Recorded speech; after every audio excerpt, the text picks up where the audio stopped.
नमस्कार, मैं हूं सुशांत सिन्हा। अब तक आप एग्जिट पोल के जो नतीजे देख चुके हैं उससे भी चौंकाने वाले नतीजे अब आने वाले हैं, क्योंकि अब हम बिहार, बंगाल, दिल्ली सबकी बात करने वाले हैं। और अब तक हमारे एग्जिट पोल में 394 सीटों के रुझान आ चुके हैं। इसमें एनडीए 256 पर है इस वक्त, इंडिया अलायंस 114 सीटों पर है और अन्य को 24 सीटों पर बढ़त दिख रही है बॉस। और सवाल यह है कि अब जो 149 सीटें बची हैं जिनके नतीजे अब हम आपको दिखाने वाले हैं, क्या वो 149 सीटों में से बीजेपी इतनी सीटें जीतेगी कि वो 400 पार चली जाए? क्या वो 400 के करीब पहुंच पा रही है, नहीं पहुंच पा रही है, अभी आपको पता चल जाएगा। लेकिन चूंकि पाठशाला का वक्त है तो हम आपको अब ये एग्जिट पोल के सिर्फ नतीजे नहीं बताएंगे, बल्कि इनका मतलब भी समझाते चलेंगे कि इन नतीजों को अगर आपने 4 जून में तब्दील होते हुए देखा फाइनल नतीजों में, तो उसका मतलब क्या होगा। और सबसे पहले हम आपको अब दिखाने जा रहे हैं दिल्ली का एग्जिट पोल। जिस दिल्ली में अरविंद केजरीवाल कहते रहे कि दिल्ली के बेटे को जेल जाने से बचाना है तो बीजेपी को हराना है, दिल्ली में 7 सीटों पर क्या हुआ है यह सब जानना चाहते हैं।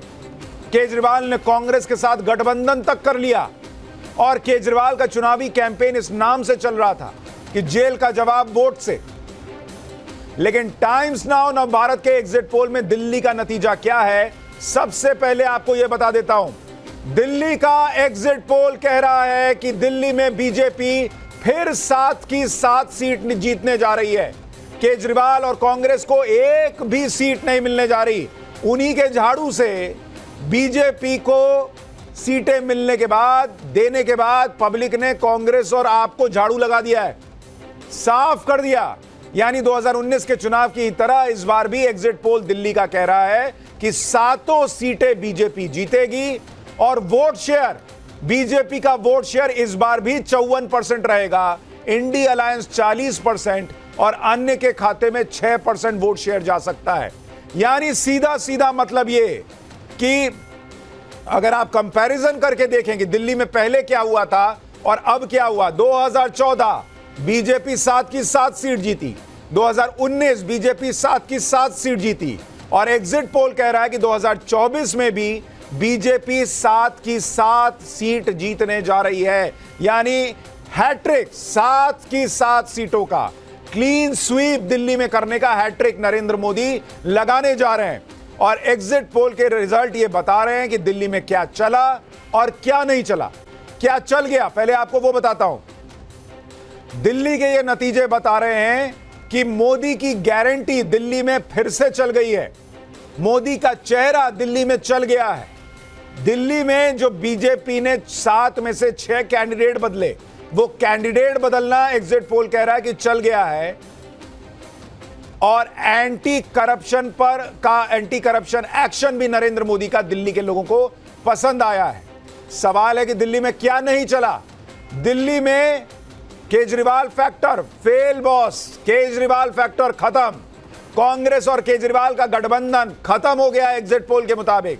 और जेल का जवाब वोट से यह नारा भी ठुस हो गया, फुस हो गया। और केजरीवाल का इमोशनल कार्ड कि भाई हमको जेल में रखा, ये किया, वो किया, दिल्ली के बेटे के साथ ये किया। बॉस, दिल्ली के बेटे के लोगों ने नकार दिया, कहा देश के बेटे के लिए वोट करेंगे। ये एग्जिट पोल कह रहा है।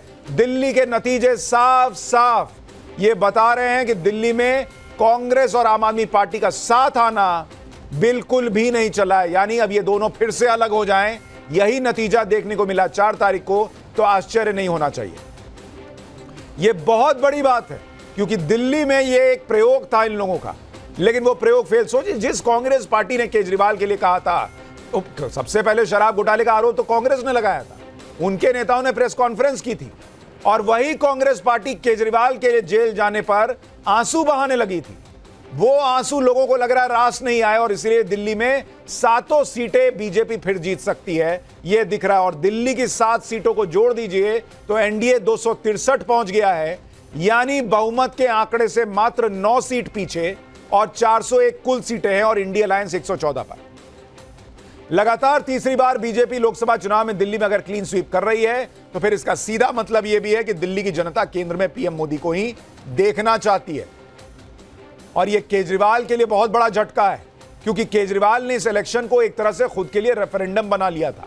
केजरीवाल ने पूरा कैंपेन ही जेल जाने के मुद्दे पर लड़ा और दावा किया कि केजरीवाल के जेल जाने से दिल्ली बहुत गुस्से में है, दिल्ली की जनता इसका बदला लेगी। लेकिन एग्जिट पोल के रिजल्ट बता रहे हैं कि जेल जाने के नाम पर केजरीवाल ने जो वोट मांगे, जनता ने उस मुद्दे को नकार दिया। दिल्ली में केजरीवाल का गठबंधन वाला दाव फ्लॉप हो चुका है, क्योंकि गठबंधन करके भी केजरीवाल को कोई फायदा होता दिख नहीं रहा। इसका एक मतलब यह भी हो सकता है कि कांग्रेस और केजरीवाल का वोट ट्रांसफर ना हुआ हो एक दूसरे को, लेकिन केजरीवाल आज भी इंडी गठबंधन की बैठकों में जा रहे हैं। उन्हें इंडी गठबंधन से बहुत उम्मीद है। कल जेल जाने से पहले केजरीवाल ने आज इंडी गठबंधन की मीटिंग में हिस्सा लिया। उन्होंने दिल्ली के नंबर तो नहीं बताए, लेकिन इंडी गठबंधन की जीत का दावा कर दिया। एक बार केजरीवाल को सुनिए, फिर आपको बड़े राज्य बंगाल और बिहार, राजस्थान, यहां पर क्या सरप्राइज करने वाले नतीजे आ रहे हैं वो बताऊंगा। कि इंडिया गठबंधन को 295 प्लस सीट्स मिल रही हैं, बीजेपी को 220 के करीब सीट्स मिल रही हैं और एनडीए जो बीजेपी का गठबंधन है उन्हें 235 के करीब सीट्स मिल रही हैं। तो इंडिया गठबंधन अपने दम पे स्थिर और मजबूत सरकार बनाने की दिशा में बढ़ रहा है। यानी पांच प्रधानमंत्री का चेहरा कौन होगा? वो 4 तारीख को डिसाइड होगा।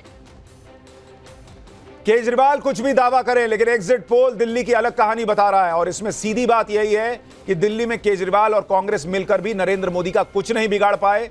अब दिल्ली में कांग्रेस और केजरीवाल का गठबंधन आगे चलेगा या नहीं, यह अपने आप में बड़ा सवाल बन गया है। इस पर भी सवाल खड़े होंगे। शायद केजरीवाल को दिल्ली के नतीजों का एहसास पहले ही हो चुका था, इसलिए कुछ दिन पहले उन्होंने कांग्रेस से गठबंधन को लेकर कहा था कि शादी थोड़ी ही न की है, कोई लव मैरिज या अरेंज मैरिज थोड़ी ना कर रखा है। दिल्ली में एग्जिट पोल के जो नतीजे आए हैं उसके मुताबिक अगर बीजेपी दिल्ली की सभी सीटें जीत रही है तो फिर कांग्रेस के लिए यह बड़ा झटका होगा, खासतौर पर कन्हैया कुमार के लिए। कांग्रेस ने बड़ी उम्मीदों से दिल्ली में मनोज तिवारी के सामने कन्हैया कुमार को उतार दिया था। एग्जिट पोल के मुताबिक कन्हैया कुमार मनोज तिवारी के सामने हार रहे हैं। कन्हैया कुमार को पिछली बार बेगूसराय सीट पर गिरिराज सिंह ने हरा दिया था। गिरिराज सिंह से हारने के बाद दिल्ली आए। दिल्ली में एग्जिट पोल कह रहा है अब मनोज तिवारी जो है उनका बोरिया बिस्तरा बांध रहे हैं। आपको यह भी ध्यान रखना चाहिए कि मनोज तिवारी दिल्ली के इकलौते सांसद है जिनका टिकट बीजेपी ने नहीं काटा। बाकी 6 सीटों पर बीजेपी ने पुराने सांसदों का टिकट काटकर नए चेहरों को उतारा था। एक बार हम चलते हैं जरा पीयूष के पास, जो कि ईटीजी जिस एजेंसी के साथ हमने सर्वे किया है उसके रिसर्च हेड हैं। पीयूष भाई, जरा यह बताइए कि दिल्ली में क्या आम आदमी पार्टी और कांग्रेस का जो अलायंस था उनको एक दूसरे का वोट शेयर शिफ्ट नहीं हुआ क्या? नहीं सुशांत जी, देखिए दिल्ली में अगर आप देखेंगे, दिल्ली के मैं अक्रॉस इंडिया की बात करूंगा, लोकसभा का चुनाव और असेंबली का चुनाव में जमीन आसमान का फर्क है। देखिए सबसे बड़ा फैक्टर ये रहता है कि प्रधानमंत्री कौन बनेगा, और दिल्ली की जनता को मैं मानता हूँ इतनी समझदार है कि उनको ये मालूम है कि प्रधानमंत्री कौन बनेगा। उनको ये मालूम है कि भाई आम आदमी पार्टी जो है वो आपका दिल्ली और पंजाब में सीमित है, कांग्रेस का इतना ज़्यादा वो है नहीं। तो ये एक क्लैरिटी के साथ आदमी जाता है कि भाई अगर अरविंद केजरीवाल जी प्रधानमंत्री नहीं बनने वाले, अगर राहुल गांधी जी प्रधानमंत्री नहीं बने, तो वो अपना वोट क्यों खराब करेगा। तो वहां पे जो आपका क्रॉस वोटिंग ज्यादा होता है। और केजरीवाल के जेल जाने का कोई सेंटिमेंट जो है वो दिखा लोगों में? देखिए सेंटिमेंट अगर आप बात करेंगे तो जो आम आदमी पार्टी का वोटर उसमें वो दिखेगा, लेकिन ये आपका सीटों में कन्वर्ट होगा वो नहीं है। ओके, तो दिल्ली में केजरीवाल के लिए कोई सहानुभूति नजर नहीं आई। यहां पर बीजेपी ने बांसुरी स्वराज का भी टिकट उन्हें दिया था, जो कि सुषमा स्वराज की बेटी हैं। एग्जिट पोल के मुताबिक बांसुरी स्वराज भी लोकसभा चुनाव जीत सकती हैं। दिल्ली सीट पर आम आदमी पार्टी ने सोमनाथ भारती को उतारा था, लेकिन केजरीवाल का कोई भी फैक्टर चलता हुआ दिखा नहीं और दिल्ली की जनता सिर्फ और सिर्फ नरेंद्र मोदी पर भरोसा कर रही है। यह साफ साफ दिख रहा है। लेकिन यह तो दिल्ली की बात हो गई, जहां केजरीवाल एंड कंपनी का सुपड़ा साफ हो जाएगा, यह एग्जिट पोल दावा कर रहा है। अब सवाल है कि बंगाल में क्या होगा, जिस बंगाल को लेकर सबसे बड़ा प्रश्न है कि क्या ममता बनर्जी वहां पैनिक मोड में है, क्या वहां बीजेपी अच्छा कर रही है। इस बार के चुनाव में सबकी नजरें सबसे ज्यादा पश्चिम बंगाल के चुनावी नतीजों पर होंगी। बंगाल को लेकर पीएम मोदी पहले ही दावा कर चुके हैं कि इस बार बंगाल में बीजेपी को सबसे बड़ी जीत मिलेगी। एग्जिट पोल में भी पीएम मोदी भविष्यवाणी उनकी सही साबित होती दिख रही है। एग्जिट पोल, बंगाल का एग्जिट पोल देखिए क्या कह रहा है। बंगाल का एग्जिट पोल दावा कर रहा है कि बंगाल में बीजेपी सिंगल लार्जेस्ट पार्टी होगी, वहां पे सबसे बड़ी पार्टी बन जाएगी बंगाल के अंदर। 20 से 22 सीटें बीजेपी को आ सकती हैं 42 में से, टीएमसी को 19 से 21 और कांग्रेस को या कांग्रेस गठबंधन को 1 से 2 सीटें आ सकती हैं। यह अपने आप में बंगाल के इतिहास में ऐतिहासिक तस्वीर होगी कि बीजेपी सबसे बड़ी पार्टी बन जाए बंगाल के अंदर। और वोट शेयर आप देखिए, बीजेपी को 44% वोट शेयर आता दिख रहा है एग्जिट पोल में, टीएमसी को 43% और कांग्रेस को मात्र 7%, अन्य को 6%। यह अपने आप में बहुत बड़ा उलटफेर है बंगाल के लिहाज से कि बीजेपी जो 2004 तक बंगाल में कहीं नहीं थी, आप देखिए वो किस तरह से राइज कर रही है। ये अभी आप बिहार का मत डालिए, बंगाल का दिखाइए। बंगाल का आपको आंकड़ा दिखा रहा हूं, बंगाल में किस तरह से वहां पर बीजेपी ने गेन किया है। अगर आप देखेंगे 2014 तक बीजेपी कहीं नहीं होती थी, 2019 में सीधे 18 पर पहुंची और अब बीजेपी 21 पर पहुंचती दिख रही है। टीएमसी 43 से घटकर 22 हुई, 22 से 20 पर आ गई है और कांग्रेस खत्म होती जा रही है। लेफ्ट का सुपड़ा साफ है, बीजेपी बंगाल में सबसे बड़ी पार्टी हो सकती है। यह अपने आप में इस चुनाव की सबसे बड़ी हेडलाइन बन जाएगी अगर यह सही साबित होता है रिजल्ट वाले दिन भी। एक बार हमारे एग्जिट पोल के मुताबिक जो यह आंकड़ा है उसको समझने के लिए पीयूष के पास चलते हैं। पीयूष, बंगाल में यह बीजेपी का राइज जो है, इसकी बड़ी वजह आप क्या देख रहे हैं? देखिए, पहले तो वहाँ पे जो सीए का मुद्दा है वो बड़ा मुद्दा है, क्योंकि वहाँ पे जो अपने एससी जो कम्युनिटी है वो बीजेपी को सपोर्ट करती है और एसटी भी।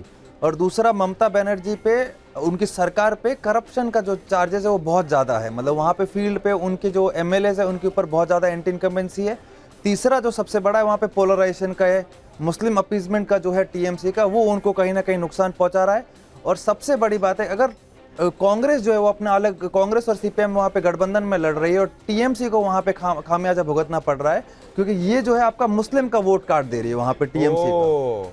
यानी मुसलमान वोट बट गया है टीएमसी और कांग्रेस और लेफ्ट के बीच में। और एक और मैं सुशांत जी आपको कहूंगा कि वहां पे महुआ मोइत्रा जी जो है वो अपनी सीट हार रहे हैं, बीजेपी ये आप बड़ी बात कह रहे हैं, महुआ मोइत्रा अपनी सीट गंवा सकती हैं। कोई फाइट है या क्लियर हार रही हैं? नहीं, वो क्लियर हार रहे हैं, क्योंकि वहां पे बीजेपी ने वहां की जो रानी माँ है जिनको बोलते हैं उनको खड़ा किया और वो काफी वहां पे प्रोमिनेंट फिगर है, वो जीत रही है। और दूसरा, महुआ मोइत्रा का एक वहां पे वो भी था कि ये इतना अवेलेबल नहीं रहते हैं वहां पे जनता के लिए, और वो उन पे थोड़ा नेगेटिव फैक्टर काम किया है। ये महुआ मोइत्रा के लिए बड़ा झटका होगा, क्योंकि वो तो ये बोल कर गई थी कि मेरे ऊपर जो आरोप लगा रहे हो उसका जवाब जनता देगी। और हमारा एग्जिट पोल दावा कर रहा है कि महुआ मोइत्रा चुनाव हार सकती हैं। और अब आप देखिए 443 सीटों का हमने रुझान बता दिया है एग्जिट पोल में, और एनडीए को पूर्ण बहुमत। एग्जिट पोल में 443, 100 सीटों का आंकड़ा आना बचा हुआ है और यहीं पर एनडीए को 284 सीटें आ गई हैं, यानी बहुमत के 272 के आंकड़े से 12 सीट ज्यादा।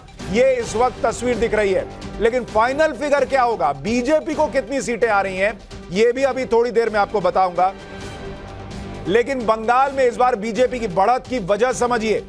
ममता सरकार के सामने पीएम मोदी के चेहरे पर लोगों ने भरोसा किया है। सीएए के तहत नागरिकता देने के फैसले का मुद्दा जो है वो भी वहां पर चला है, जैसा पीयूष भी बता रहे हैं। पीएम मोदी ने जिस तरह से ममता बनर्जी सरकार पर भ्रष्टाचार के आरोप लगाए, उन पर भी लोगों ने भरोसा किया। टीचर भर्ती घोटाले पर हाईकोर्ट के फैसले से ममता सरकार को बड़ा डेंट लगा है।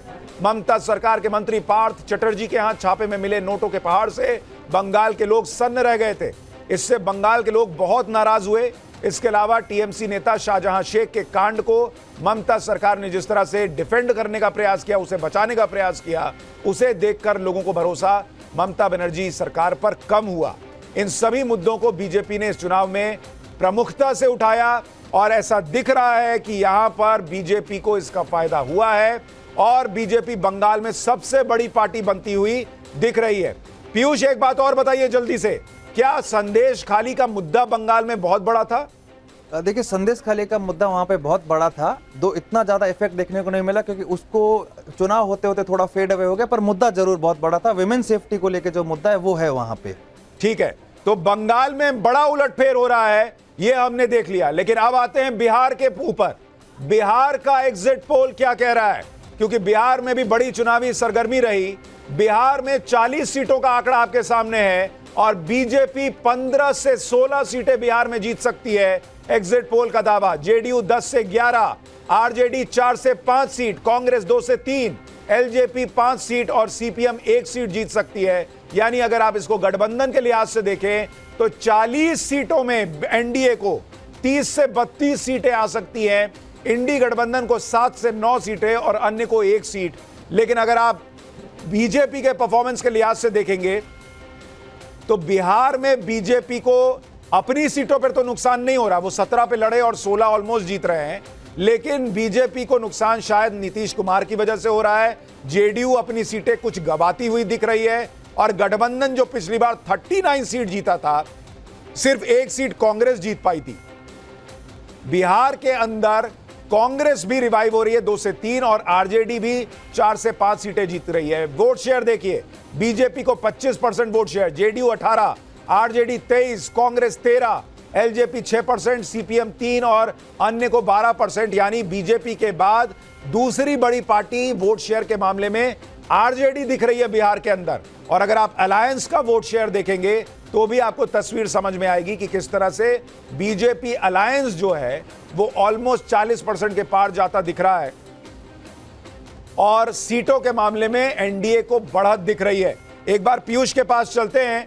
पीयूष, बिहार में ऐसा लग रहा है कि बीजेपी तो अपनी सीटें बचा रही है, लेकिन नुकसान नीतीश कुमार की वजह से हो रहा है, यही है क्या? जी देखिए, नीतीश कुमार जी को अगर आपको देखना है, उनका जो वोटर बेस है वो एक पर्टिकुलर कम्युनिटी का है, जबकि बीजेपी का जो वोट बेस है वो अक्रॉस कम्युनिटीज है।